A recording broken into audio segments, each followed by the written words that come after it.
The idea of being creative and resourceful was instilled in me very early on. I can make something out of nothing. And I think that's a skill that I have that I think that everyone has, but not everyone does. And so that's something, like in moments, I'm like, wow, I built something out of literally nothing.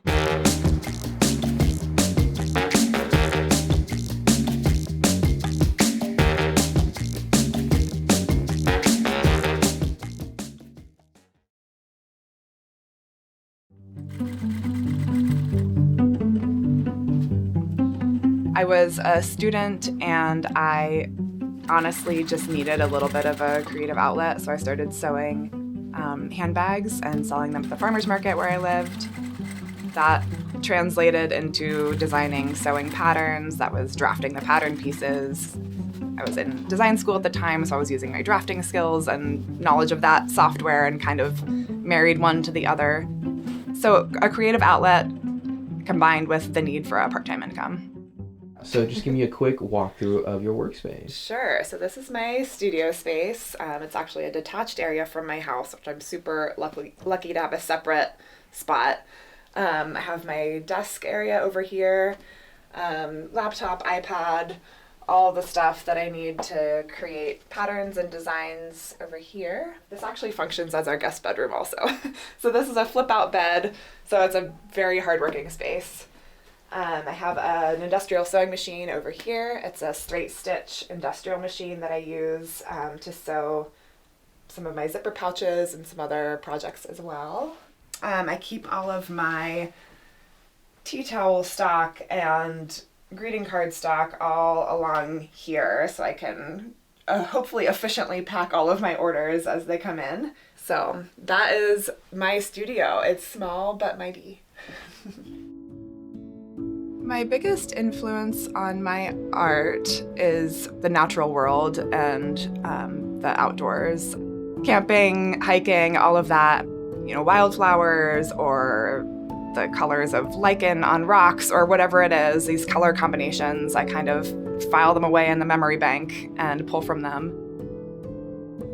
Another big influence that I feel like I've recently reconnected with is the artwork that my great-grandfather had done in the late 1800s. He is Pennsylvania Dutch, so there is a lot of folk art influence, and it's something that I grew up around but never really realized how much of an influence that was until, as an adult, I realized that these folk art kind of symmetrical floral motifs were kind of embedded in me.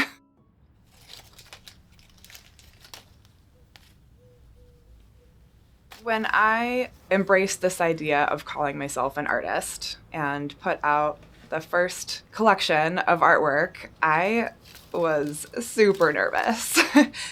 Like, who am I to say, suddenly I'm an artist? Before I was sewing and making, and I would call myself a maker, and then suddenly, now I'm an artist, and here's my artwork. Looking back, it all makes sense that everything was sort of leading me in that direction, but it really felt like I was putting myself on the spot and kind of opening myself up to possibly people deciding that they, weren't into the style that I was putting out there. So it felt very vulnerable.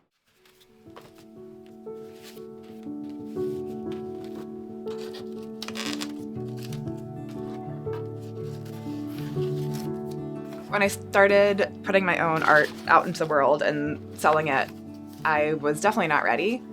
But if there's anything that I've learned from being an entrepreneur for years is that you will never, ever be ready.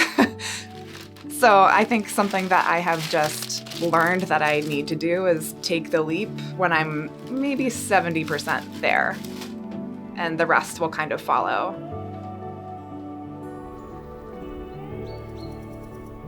Some things you just won't know until you do it, until you put yourself out there. And so I've tried to embrace that in my business as it comes to being an entrepreneur, but also as an artist.